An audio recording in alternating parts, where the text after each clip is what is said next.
Hello everyone, मी मनोज गवई आणि मी तुम्हाला B S C first year first semester मॅथमॅटिक्समधला जॉमेट्री हा विषय शिकवत आहे. तर आपण जॉमेट्री विषय हा शिकवत असताना आपण युनिट सेकंड स्टार्ट केला आहे आणि सेकंड स्टार्ट केल्यानंतर आपण याच्या अगोदर 2 लेक्चर बघितलेले आहे. त्यामध्ये काही आपण टॉपिक बघितलेले आहे, जसे की change of origin, change of direction of axes, त्याच्यानंतर रिलेशन बघितले आपण त्यामधले. त्यानंतर एक थेरम बघितला, plane of general equation start केलं फर्स्ट डिग्रीचं. त्यामध्ये आपण त्याचा कॉन्व्हर्स पण बघितला आणि कॉन्व्हर्स बघितल्यानंतर आपण आता त्याच्या नोट्स राहिल्या होत्या. दोन दोन नोट आहे, त्या नोट बघू. त्यानंतर मग नंतर आपला नवीन टॉपिक सुरू करू. ठीक आहे, तर बघा आता नोट पहिली काय आहे. The equation L of x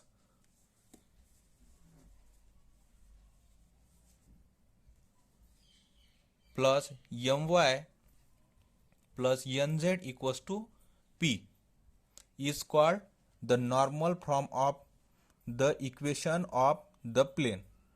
ठीक आहे. नोट 2 काय दिलाय.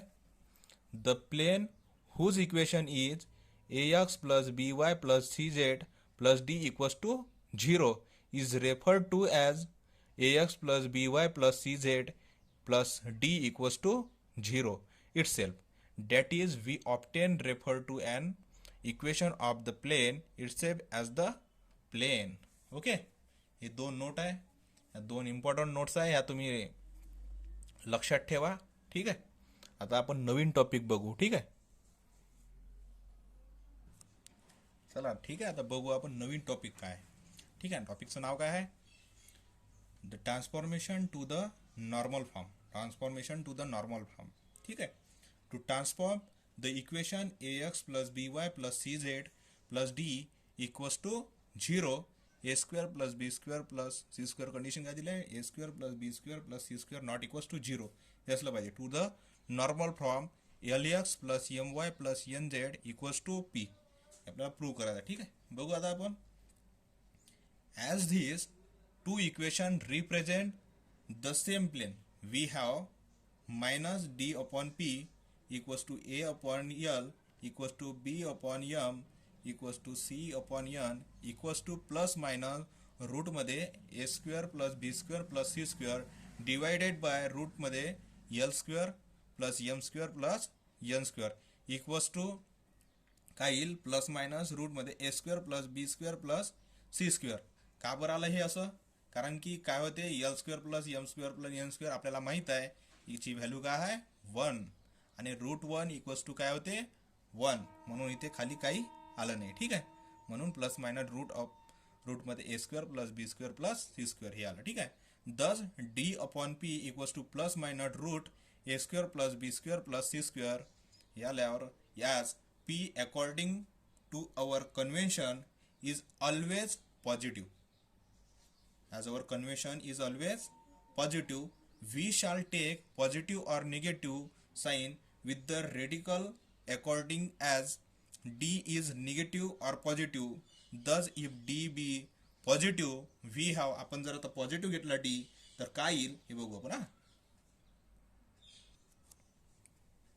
L equals to minus A divide रूटमध्ये summation A square, M equals to minus B divide रूटमध्ये समेशन ए स्क्वेअर. समेशन म्हणजे माहिती आहे ना, बेरीज plus. Okay, N equals to minus C upon root summation A square is to P equals to plus divide plus आहे हा D divide root summation रूटमध्ये summation A square. हे 4 points आपण काढले, एल एम एन पी. ठीक आहे, and if D be negative, जर D जर निगेटिव्ह घेतला तर वी हॅव डी पॉझिटिव्ह असताना हे 4 पॉईंट असे आले. त्यानंतर डी जर निगेटिव्ह घेतला तर we have L equals to A divides root summation A square, M equals to B root summation A square, N equals to C divide root summation A square and P equals to minus D upon root summation root of summation A square हे आलं. त्यानंतर हे 4 point negative असताना आले. दस the normal form of the equation ax plus by plus cz plus d equals to 0 is minus a divides root of summation a square x minus b divides root of summation a square minus c divides root of summation a square z equals to minus d upon some root of summation a square if d be positive असताना, ठीक आहे. And plus A divide root summation A square root of summation A square X plus B divides root of summation A square Y plus C divides root of summation A square Z equals to minus D upon root of summation A square if D be negative. D positive असताना ही value आली आहे आणि D negative असताना हे value आलं. ठीक आहे, इथे आपलं प्रूव्ह झालं. काय झालं, काय प्रूव्ह केलं आपण, जे आपल्याला करायचं होतं. ठीक आहे, हेन्स प्रूव्ह. आता आपल्याला नेक्स्ट पॉईंट बघायचा आहे. ठीक आहे, नेक्स्ट काय दिलं आहे, आता नेक्स्ट टॉपिक काय, direction cosines of the normal to a plane. काय आहे, direction cosines of the normal to the plane. ठीक आहे, बघू आपण. From above, we deduce that the direction cosines of the normal to the plane are proportional to the coefficient of x, y, z in its equation, or that the coefficient of x, y, z are the direction ratios of the normal to the plane. Thus, ABC are the direction ratios of the normal to the plane ax plus by plus cz plus D equals to 0. हे direction ratios आहे एबीसीचे. ठीक आहे, हेच आपल्याला बघायचं होतं. ठीक आहे, normal to the plane A X plus B Y plus C Z plus D equals to 0. Okay, ठीक आहे, थोडं आरामशी वाचा, याला तुमच्या सर्व लक्षात येईल. ठीक आहे, बघू आता नेक्स्ट. ठीक आहे, आता नवीन टॉपिक काय, अँगल बिटवीन टू प्लेन्स. ठीक आहे, angle between two planes. Angle between two planes is equal to the angle between the normals to them from any points.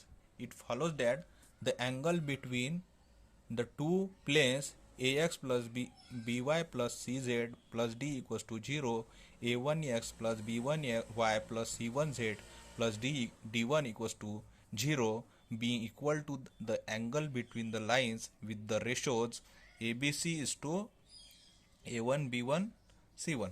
Okay, is cos inverse. Angle काय दिला आहे, cos inverse. आपण cos theta वर करू शकतो direct, cos theta equals to केलं तरी चालेल. ठीक आहे, पण आपण इथं अँगल वेगळा घेतला. इथून म्हणून काय येईल, कॉस इनवर्स ऑफ काय येईल A1 plus B1 plus C1 divide by root of summation A square into root of summation A square. ठीक आहे, दोन्ही इक्वलच आहे. ठीक आहे, सॉरी, या summation of root of summation of A1 square आहे. ठीक आहे, आता काय करोलरी आहे एक छोटीशी एकदम, parallelism and perpendicularity of two planes. Corollary दिली आहे, two planes are parallel or perpendicular according as the normals to them are parallel or perpendicular. Thus, two planes ax plus by plus cz plus d equals to 0, a1x plus b1y plus c1z plus d1 equals to equals to 0 will be parallel if केव्हा parallel असल्यावर, केव्हा a1 ABC and A1 B1 C1 हे केव्हा असले, are the direction ratios of the same line. हे रेशोजमध्ये असेल जेव्हा आपण पॅरलल म्हणू आपण. ठीक आहे, जेव्हा perpendicular we will be perpendicular if A1 plus B1 plus C1 equals to 0, केव्हा परपेंडिक्युलर असताना. हे पॅरलिझम आणि परपेंडिक्युलरिटी ऑफ टू प्लेन्स हे दिलेले आहे. परपेंडिक्युलर असताना ही इक्वेशन येईल आणि पॅरलल असताना रेशोजमध्ये येईल. ठीक आहे, म्हणजे कसं येईल, हे A divides A1 equals to B divides B1 equals to C divide C1 अशा प्रकारे येईल. ठीक आहे. तुम्ही यामध्ये आता समजा मी स्मॉल लेटर यूज केले, तुम्ही कॅपिटलवर करू शकता. ठीक आहे. समजा A1 B1 हा कॅपिटलमध्ये लिहिला आणि हा A2 B2. ठीक आहे. आता न्यू टॉपिक आहे हा. काय टॉपिकचं नाव? Determination of a plane under given condition. बहुतेक हा लास्ट बटन टॉपिक आहे आपला. ठीक आहे. त्यामध्ये काय आहे?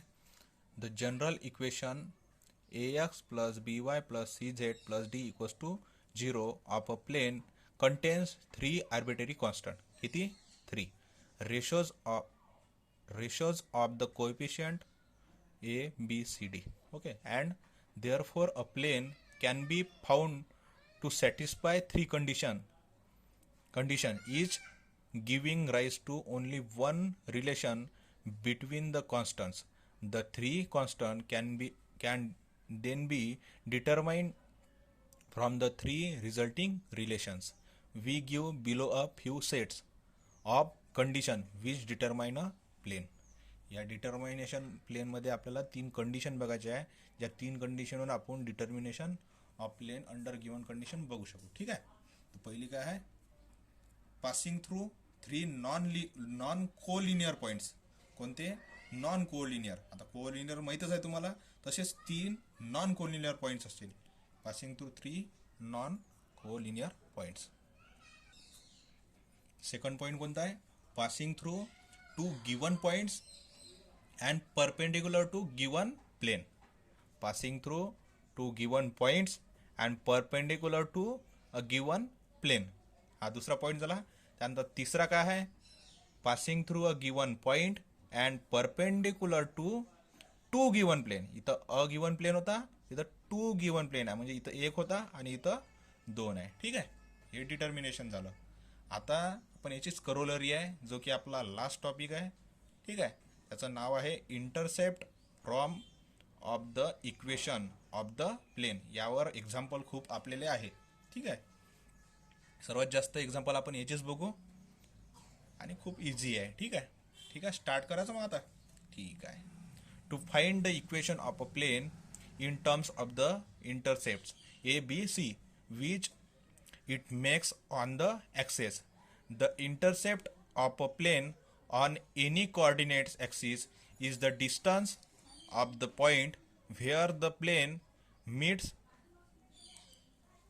the axis from the origin, taken with the appropriate sign. Taken with the appropriate sign.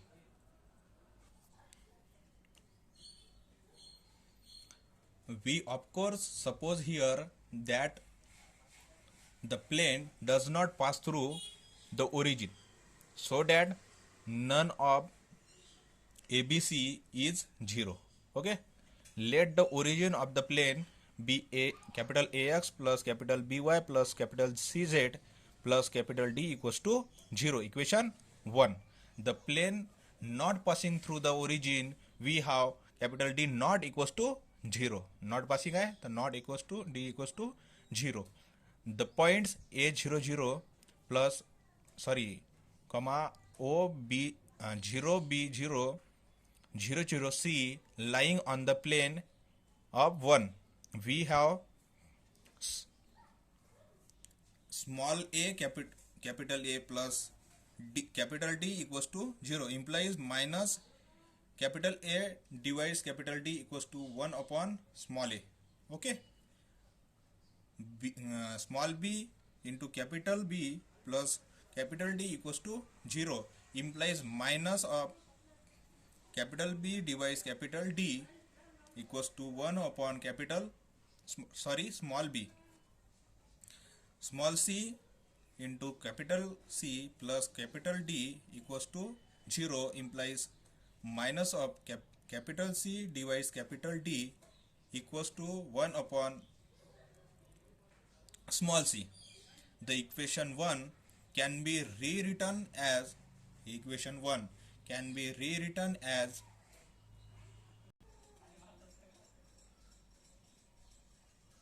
minus capital A divides capital D of X minus capital B divides capital D of y minus C divides capital D into Z equals to 1.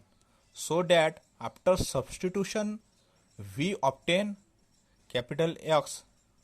ठीक है, x divides small a plus y divides small b plus z divides small c equals to 1 as the required equation of the plane.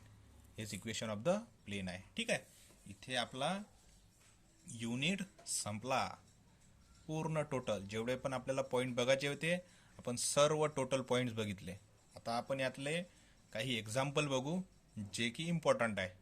ठीक आहे, आता पूर्ण theory part आपला संपला. ठीक आहे युनिट्सचा. आता आपण यावरले काही प्रॉब्लेम बघू. ठीक आहे, ठीक आहे. आता एक्झाम्पल स्टार्ट करू आपण. त्यामधलं पहिलं एक्झाम्पल काय आहे, find the equation of the plane 2x plus 3y plus 4z equals to 7 refer to the points 2 -3 4 as origin. आपल्याला फाइंड काय करायचं आहे, इक्वेशन. ठीक आहे, equation of plane, direction of axes remaining the same. ठीक आहे, सोल्युशन बघू आपण याचं. The given plane refer to old axes is काय आहे 2x plus 3y plus 4z equals to 7. याला इक्वेशन 1 दिला आपण. Since the origin has been shifted to the points 2 -3 4 okay without changing the direction of the axes. ठीक आहे, change करायची नाही. ठीक आहे, then changing x to x plus 2 x to x plus 2 हा 2 घेतला x प्लस 2. ठीक आहे, y to y minus 3 y minus 3 हा मायनस 3. ठीक आहे, आणि z to z plus 4. Okay, in equation 1 या इक्वेशनमध्ये टाकू आपण. ते इक्वेशन कसं होईल, the transform of equation is काय होईल, काय येईल 2 of x plus 2 plus 3 of y minus 3 plus 4 of z plus 4 equals to 7. आपण याला पूर्ण हे घेतलं ब्रॅकेटला पूर्ण गुणलं तर काय येईल 2x plus 4 plus 3y minus 9 plus 4z plus 16 equals to 7 implies 2x plus 3y plus 4z plus 4 equals to 0. Equation आला. ठीक आहे, इक्वेशन आला आपलं. आता काय आपल्याला एक अजून एक्झाम्पल आहे, सेकंड एक्झाम्पल, जे की तुम्हाला करायचं आहे. ठीक आहे, हे तुम्हाला होमवर्कला आहे. याचा आन्सर मी तुम्हाला इथं काढून दिलेला आहे. मी सॉल्व करा मस्त, खूप सोपी आहे. ठीक आहे, आणि इथं आपण आता थांबू. बघा बरं, हे इक्वेशन एकदम इझी आहे. ठीक आहे, सरफेस इक्वेशन ऑफ सरफेस काढायचं आपल्याला. ठीक आहे, इक्वेशन दिलं आहे, इक्वेशन ऑफ सरफेस पॉईंट दिलेले आहे, डायरेक्शन कोसाइन्स आहे. त्यानंतर हे इक्वेशन दिलं आहे 2x square plus 3y square plus 6z square equals to 1. हे आपल्याला काढायचं, हे आहे आन्सर. ठीक आहे, म्हणजे सरफेस इक्वेशन ऑफ सरफेस काय दिलं आपल्याला, हे दिलं आहे. ठीक आहे, तर इथं आपण थांबू. ठीक आहे, एक एक्झाम्पल करा तुम्ही आणि नेक्स्ट लेक्चरमध्ये आपण नेक्स्ट प्रॉब्लेम बघू. ठीक आहे.